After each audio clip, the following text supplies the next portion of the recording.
The Chicago Bulls have a hard-fought loss against the Indiana Pacers, in which the team played a pretty solid game throughout. We're going to talk about it all and more on today's Locked On Bulls. You guys already know.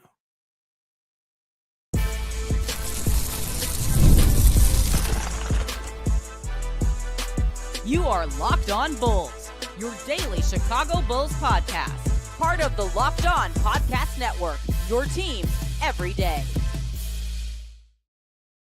Thank you for tuning in to Locked On Bulls, member of the Locked On Podcast Network, where it's your team every single day. I'm Hayes, host and creator of Chicago Bulls Central, Chicago Bears Central YouTube pages, and podcasts. We'll be joined by Pat, the designer, here shortly. Today's episode is brought to you by FanDuel. Right now, new FanDuel customers can get $150 in bonus bets if your first $5 bet wins.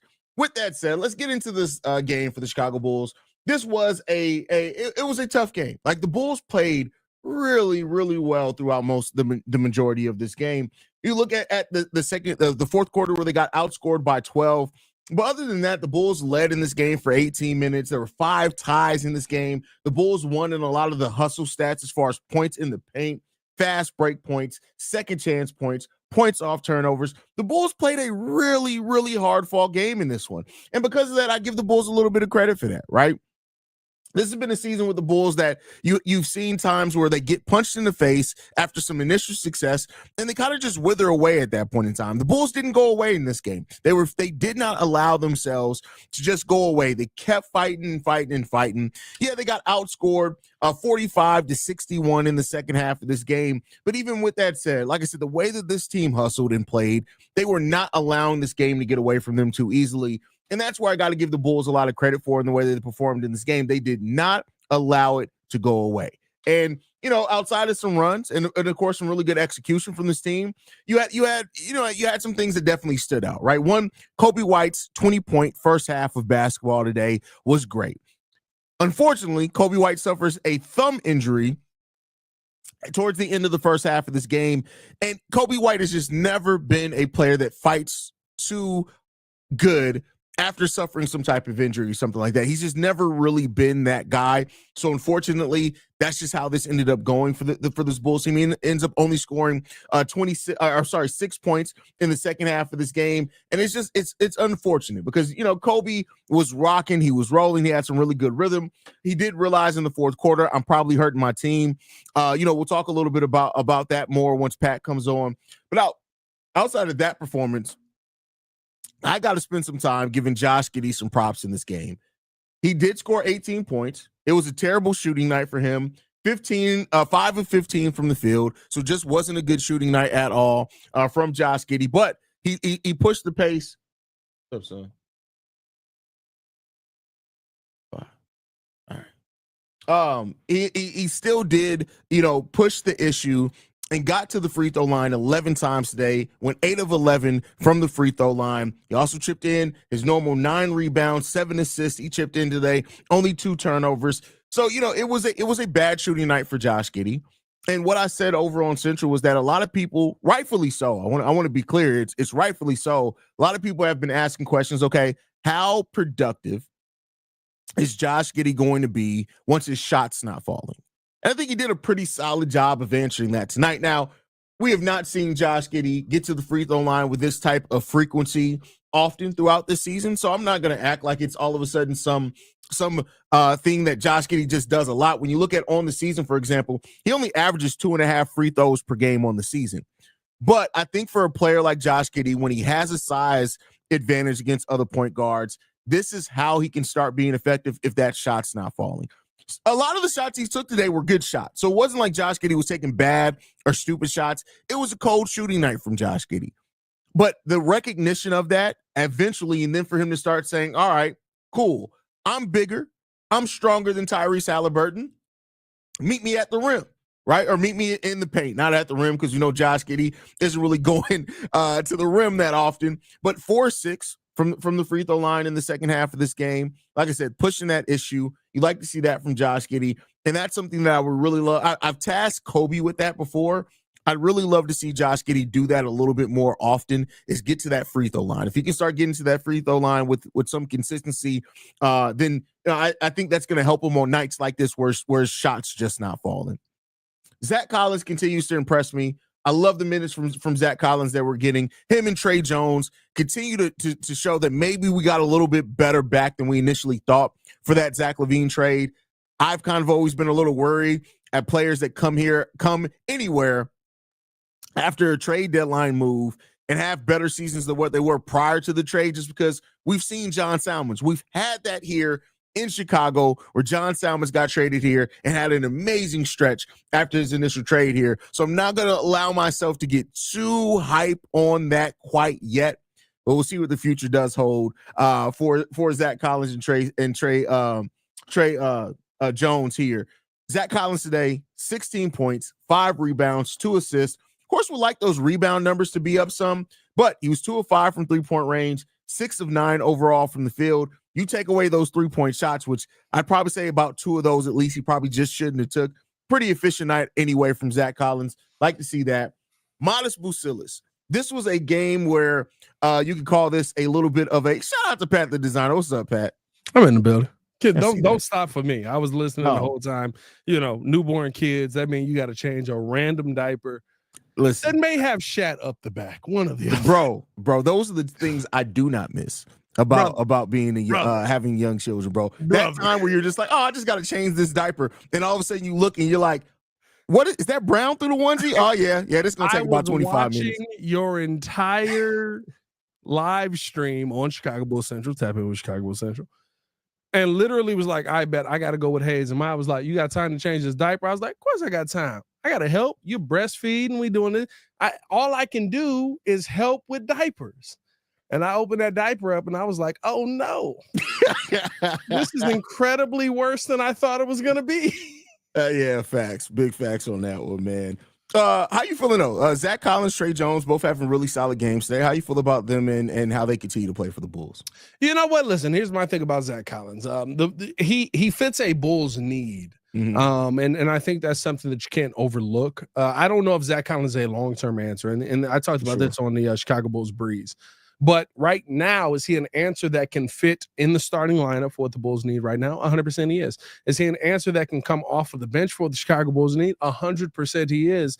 I don't think you're in a bad position with Zach Collins. And while I dislike where he kind of is as a contract for the Chicago Bulls, I can't dislike the production that he has given the Bulls over the last few games since he has been traded. And I think the conversation you have to have around Zach Collins is he somebody that you feel confident about being the answer in some kind of role for the team? That's kind of where the Bulls just are right now. Yeah, and for me, I don't know if Zach Collins views himself as this. I don't know if this is a long-term answer for Zach Collins, but if I got Zach Collins off of the bench, I feel great about where the Bulls are right now. That's a fact. What we're talking about, and the people that me and you have both talked about, are big men that could be the starters for this team. Mm-hmm. So I don't know if it's a bench role or a starting role for Zach Collins, but I think you can't discredit what he has given to the team in his time since being traded here. Yeah, given a lot, and especially if you do move on from Vooch this offseason, as reportedly the Bulls did some groundwork as far as getting the move done on Vooch this offseason. We'll see what that happens there. But if you draft a center in this draft, I'm not mad at Zach Collins being on this team. It's 1 year left on this deal, and we'll see what the future holds at that point in time. Josh Giddey's game today. Me and you both talked about, and I was talking a little bit about it before you got here, as far as Josh Giddey, how productive he can be on a night where his shot's not falling. How'd you feel about Giddey's game today? I mean, listen, what you're having a conversation on is, can he create opportunity? That's what tonight was. 5 for 15, terrible shooting night. 0 for 4 from 3, terrible shooting night. Was the opportunity created for him to put up points? 8 for 11 from the free throw line. That's the key thing. That's what I used to give credit to Alex Caruso for. And all that I can sit here and slander Giddey on is based on, are you giving me more and or less than Caruso did? Now, defensively, he'll never give us that much. But offensively, can I sit here and tell you that Josh Giddey is not putting himself in a position in the paint where Stacey King, bro, listen, we got to – I love Stacey. Yeah, we both love Stacey. We got to have a conversation. Yeah, Stacey wilding, bro. Stacey wilding, bro. At some point, bro, it's the modern NBA. I need you to update your takes. Stacey is who Stacey is, bro. Paint. Yeah. You know, he wants to run everything in the paint. He wants to run everything from the inside out, bro. Because 3 of the fouls tonight. Josh Giddey driving to the paint. He overlooks Zach Collins in the paint with a point guard on him, but he doesn't look at the fact that Josh Giddey is driving with a center on him, who is Miles Turner, who can play the game very well, but gets past him, right? Gets the foul call. That's a good bucket in today's NBA. We gotta let that go, Stacey. Let that go. It's okay. It's Stacey, fine, bro, for Josh Giddey to drive on centers when there's a big man in the paint. Yeah. That's also a good bucket. It is what it is there, man. We're going to continue talking about the game, talk a little bit about Coby White's first half in which he was extremely hot and what could be down the pipeline for Coby White, because I believe there's going to be some time set there. First, we're going to get into a message from FanDuel. Let's do it. When the game tips off, the NBA action is just getting started, and there's no better place to get in on the action than FanDuel, America's #1 sportsbook. With FanDuel, you can place live bets throughout the game, so even if you miss the opening tip-off or want to bet on a fourth quarter comeback, you can stay in the action. And if you're looking for a bigger payout, you can even combine your live bets into a same-game parlay. I love using FanDuel's live betting feature because it keeps every moment of the game exciting. Whether I'm backing my team for a late game rally or picking a player to hit a clutch three, I never feel like I've missed my chance. Plus, the app is easy to use, and when you win, you get paid instantly. Right now, new FanDuel customers get $150 in bonus bets if your first $5 bet wins. Just visit FanDuel.com to join today. That's FanDuel.com for your shot at $150 in bonus bets. Make every moment more with FanDuel, the official sports betting partner of the NBA. More Locked On Bulls coming up next. All right, Pat. I touched on it a little bit. I want to get your thoughts on Coby White's first half, and I think I see what the Bulls are doing here, and I respect it. Because I think any player that stubs a toe is going to miss a week. Don't be surprised if Coby White misses a week with the thumb injury. Go ahead, Pat. I mean, listen, Coby balled it. Coby had a Coby game. Yeah. And I think that this is the kind of game that you have to look at Coby White and kind of build your team off of, right? I love Coby. I think that Coby is a scorer that when it's hot, it's incredibly hot. He can get to the bucket. He can find his way to the rim. Coby is one of those players who can play above the rim when it is going well. He can knock down the three ball as well. I thought the first half, 8 for 10, if I'm not mistaken, 8 for 10. Yeah. Coby White, 4 for 6 from the three-point line, 66%. Love that. 20 points in the first half. But when you look at that second half, there are some of those question marks that you look at and go, okay, this is kind of where the limit is. Coby right now is a hot streak player, and you have to ride that hot streak no matter what. The question is, can he give you that level of defense that he gave you in the first half that I thought really turned the defense into offense? Again, I know maybe I'm the defensive guy that's still living in an NBA that doesn't exist today, but I think the defense wins championships. I like what Coby White brings when he is locked in on the defensive end. I think it accentuates his offensive game. I thought that we saw a little bit of that in the first half. I thought in the second half, right, still got some good shots. Defensively, I thought he was locked in, but there were too many moments where the guy that Coby White was rotating to knocked down the three. The guy that Coby White was rotating to blew past him, right? And those are the moments where I want to see Coby White do a little bit better. But this sucks, right? Because I think when he's in the starting lineup, he's a better player. But Hayes, let me ask you this. When you have a microwave player, which I think Coby White has shown that he is over the past couple of years, can you put him in the starting lineup? Yeah. You just have to make sure that around, like, you have enough that you can rely on if Coby has a code. We see microwave players in the starting lineup at a lot of teams. So I think you can. It just matters on the rest of the winning team. Yeah, there's microwave players on winning teams. I see. For me, that's where I would say the teams that win consistently, the teams that you feel are dominant, the microwave players aren't in the starting lineup. The microwave players aren't, because they always have something that's not microwave. Right? I think but that's the thing. Derek You got to White, have an actual superstar or a star. Well, no. What I say is, for the Boston Celtics, Derek White to me is a microwave player. Mm-hmm. Derek White offensively is not always a microwave player. Derek White defensively, I'm sorry, I said that backwards. Derek White defensively is not always a microwave player. I think that's where he locks in. Mm-hmm. To me, offensively, he's kind of microwave. He'll have those games where you go, okay, Derek White's hitting a fadeaway a 3-point shot in the corner. That makes no sense. We're here, but I don't feel like he's that guy, and then he'll finish the game with 26. I think for Coby, does he have that attribute that isn't microwave, where you can trust him in the starting lineup no matter what?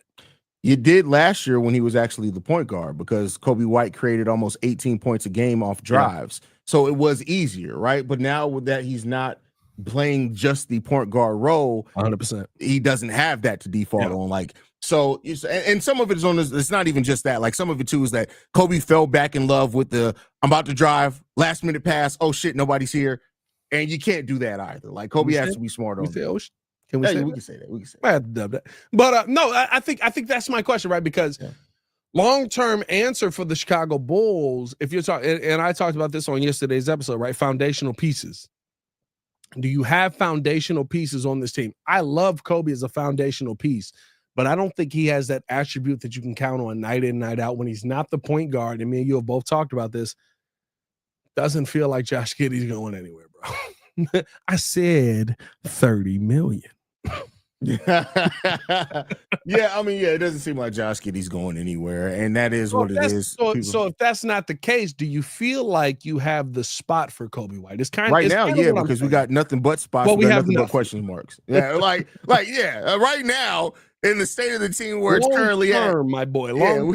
Right now we got spots for everything, bro. It's like when you get your first apartment and they're like, hey, do you have an end table? Do you need an end table? Yes. Does it match your couch? I don't have a couch, so just give me the end table. Hey, shout out, just in case you watch this, shout out to one of my neighbors. I heard Buddy got a bed in the front room. You want to know what's crazy? I felt that so much. Hey, bro. You want to know why? Because why am I taking it to the second floor? I have no reason to take it upstairs. Just me. Listen, people confront like they ain't never had, and some people may have never went through that period. But I tell you what, I moved out of my mama's house when I was a fresh 18 years old. Yes, there were a time period where it was a table, a bunch of noodles, Kool-Aid, and that's what we had, bro. That's what we were rocking. I'm gonna tell you this right now, and you can only do this when you're not married or don't have a girlfriend that lives with you. Bed in the front room is elite. Hey, listen. Bed in the front room is unmatched, my boy.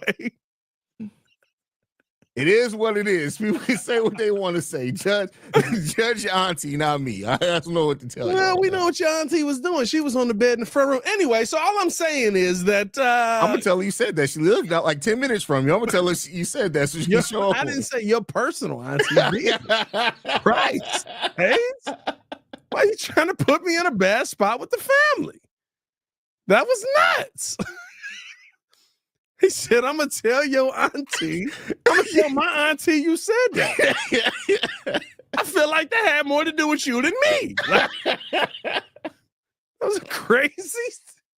Oh, man. Should I do a read at this point? I mean, well, quickly on, you know what? Go ahead and do a read. We'll talk about it. We'll do a read. We can talk about everything on the other side of this because Ayo Dosunmu is out for the season, which kind of sucks. But I think that this is very interesting to talk about kind of where the team's direction goes as we get into the conversation on Ayo Dosunmu being out for the rest of the season. We'll talk about all that and more next on Locked On Bulls.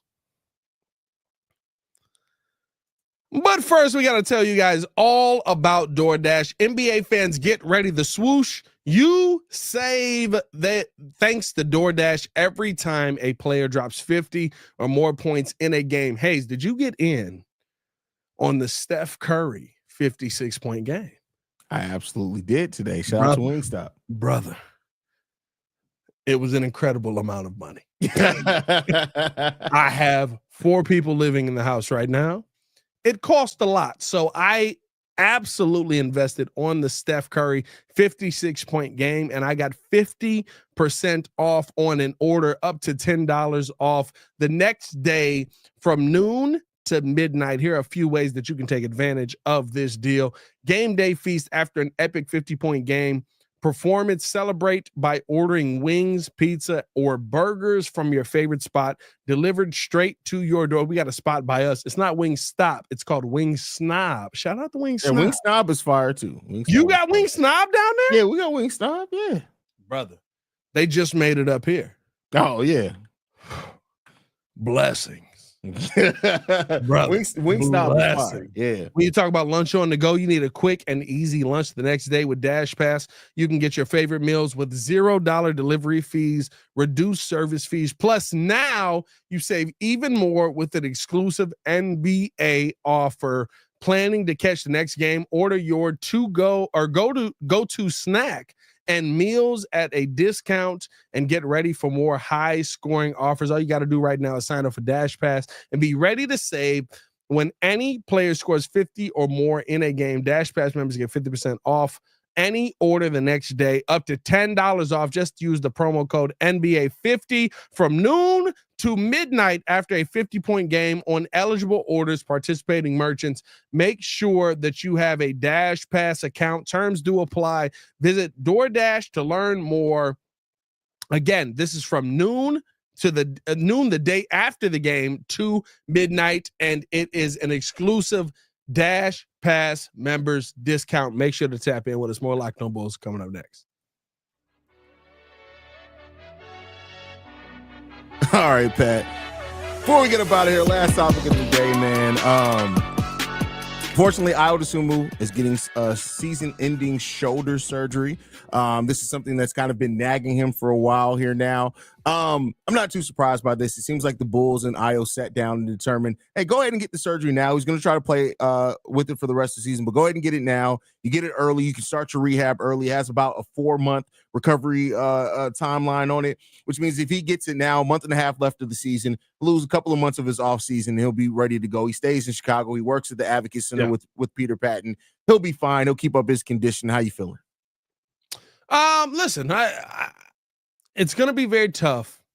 The only thing that I have a question on, because it is going to be tough, is where do you go, Ayo Dosunmu or Coby White after this offseason? Because I know both of them are still under contract for 1 year, but it's going to be very difficult to keep both of them financially. And if you're telling me right now, I need the guy who can go out there and get you a bucket, that's Ayo Dosunmu. I need the guy who can go out there and dominate the best player, that's Ayo Dosunmu. If you're telling me I need the guy that can go out there and be the point guard that can facilitate whatever the game is, it's Ayo Dosunmu. If you're telling me I need the guy that can go out there and be the guy who can bring some fire to the team when they need it most, bring some energy to the team when they need it most, it's Ayo Dosunmu.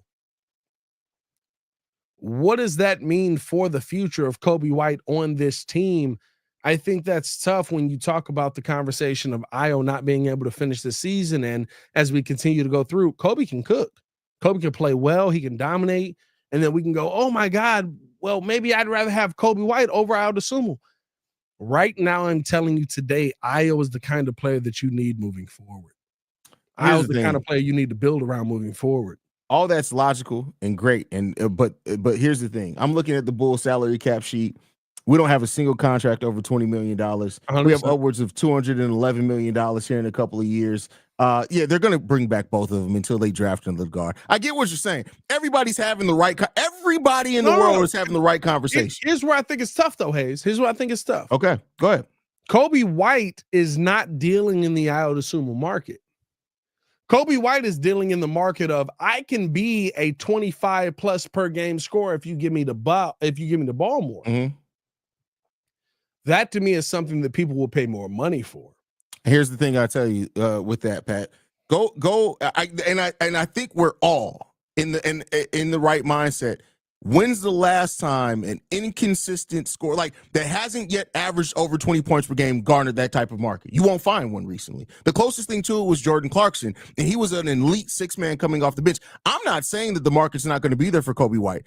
I am saying that to a degree. I'm not saying that Coby White may not try to garner more money. I'm more so saying that this Bulls team, this front office, I see them regardless paying that because now they have the money and we're nowhere close to contending. So why not see if Coby White can become consistent here, re-sign him, and then rather than trying to find a trade destination for him right now, if it's not materializing after another inconsistent season, we're going to sign him, much like we see other teams do. We'll try to move him later when we have him on years on the contract. Here's the name that I would give you, though, CJ McCollum. CJ McCollum was traded before he got that opportunity. Now, the problem with this is we have AK. We have Mark Eversley. Yeah. I would give you that name if I felt like they would trade him. Again, Coby White has another year. He could still be under contract. And I think a lot of Bulls fans would go, well, you just hold them hostage until he doesn't have to be traded away. And then if you want to sign him, you do. And if you don't, you don't. Yeah, that's what you're pissed off about the Alex Caruso trade for. But here's the thing, though, Pat. You said you gave me CJ McCollum. CJ McCollum had 7 years of averaging double-digit, over 20 points per game. 27 of that before he even got close. So I don't think it's the same as far as comparing that to Coby, because at least the specific thing I'm talking about is that getting overpaid on the free agent market at that point in time. Like, he was there, he was pairing with Dame. I think that's a different situation. But even then, CJ, the first time he had seasons of starting, he was getting an efficient 20 points per game. I think my point in all of that is that CJ got to that point. You know what I mean? Like, I think a lot of people would look at the Bulls situation and say, oh, okay, well, you didn't give Coby White the opportunity to be that guy. Now, we here in Chicago would say, yes, we did. We gave him that opportunity, but we kind of took it away when Zach LaVine came back and he became a different player. But I think that the conversation that you have to have is with a guy like, I think CJ McCollum is the perfect comp to that, because a consistent 20 is not exactly what he was in Portland. He averaged 20. No, go back and look at that game log, bro. CJ was a consistent 20. CJ was a bucket. I'm not telling you it wasn't a bucket. And I think CJ was better in the moments you needed him to be. But there were many a times where I have to defer to Dame because Dame's that guy. I get that, but there's all no one who Coby should have to defer to. But everything you're laying out is more reason why I think AK will go ahead and keep Coby. Well, I think everything that you're saying, and that's why I said I'm not disagreeing. You're thinking logically. AK, I can completely see looking at this and saying, well, don't do me like that. I can only do this podcast logically. I know. Now, Pat, how long have we've been doing this? 3 years now, bro. 3 years. You can only do it logically? Who you lying to, my boy? I came back doing it logically. I got suits now. Hey, I have a nice jacket. That's illogical. That's not who you are. You know what? I'm sick of it. We back, baby. Coby White, 10-year contract, $10 million a year. $100 million contract for 10 years. I love doing the show with you, bro. Hey, thanks, bro. Hey, we suck. We might as well make it fun. Yeah, bro. And that's like I said, anybody who's saying, hey, the Bulls should go and look to move Coby now. He's inconsistent. Why pay him? I'm not here to argue the logic of that. But I've watched AK in the way that he's operated 5 years here. Pat Will makes $18 million. Patrick Williams makes $18 million and has shown nothing. Hold on. Hayes, did you see? Shout out Stace King. Did you see the Give Me the Hot Sauce podcast? Bro, there's a plan in place. There's a plan in place. That was the most. We have concepts of a plan. Bro, I literally. There's a plan in place to give you an uptick in production.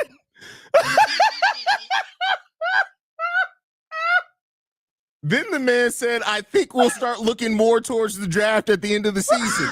Have you not been scouting all season long? What are you talking about? You think you'll start looking towards the draft? He's watching our show, bro. He's going to draft Danny Wolf. Oh my I hope I'm right.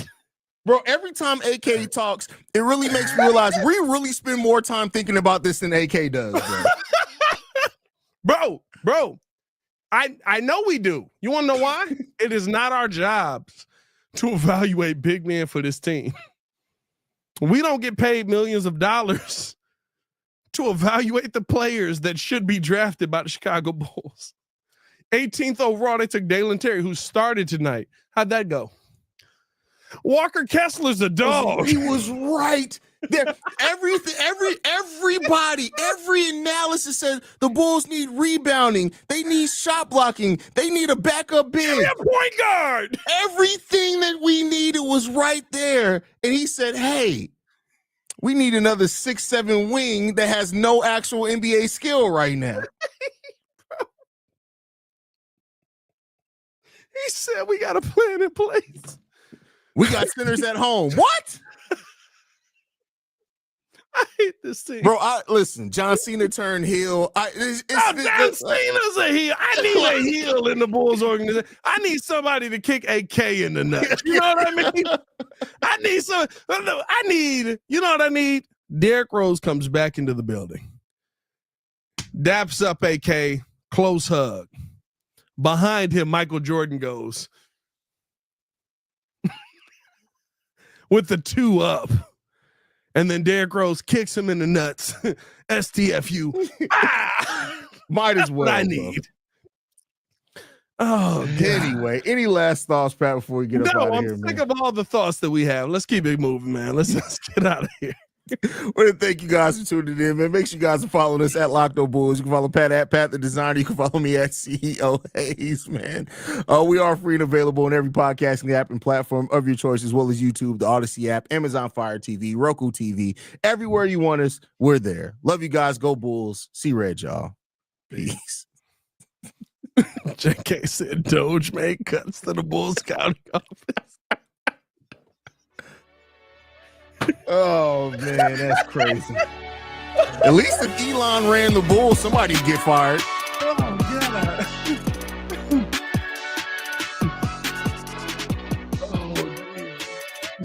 That was so funny.